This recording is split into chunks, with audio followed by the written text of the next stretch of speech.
Arestado ang isang ama sa Santa Maria, Bulacan dahil sa panghahalay umano sa kanyang 12 anyos na anak. Ayon sa biktima, paulit-ulit ginawa ng kanyang ama ang kahalayan at pinagbantaan pa raw siya nito. Makibalita tayo kay Katrina Son. Ba't mo ginawa sa akin? Sarili mo kong anak. Naiyak na lang ang biktimang si Kay. Di niya tunay na pangalan.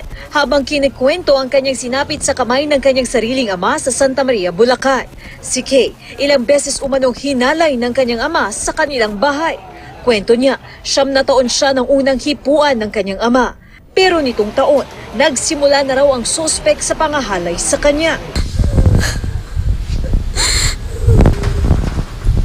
Hindi ko alam kung bakit. Wala naman kami gagawa sa'yo mali.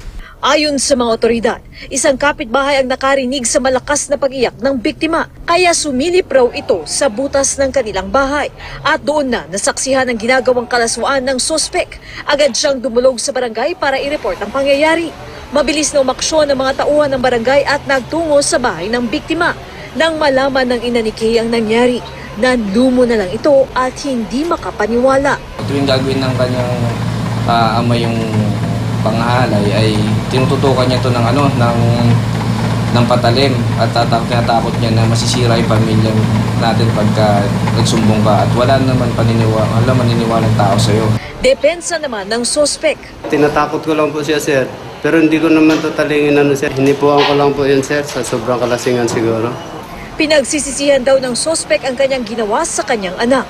Maharap siya sa kasong rape at reklamong child abuse. Sasailalim naman sa counseling ng DSWD ang biktima. Katrina Son, GMA News.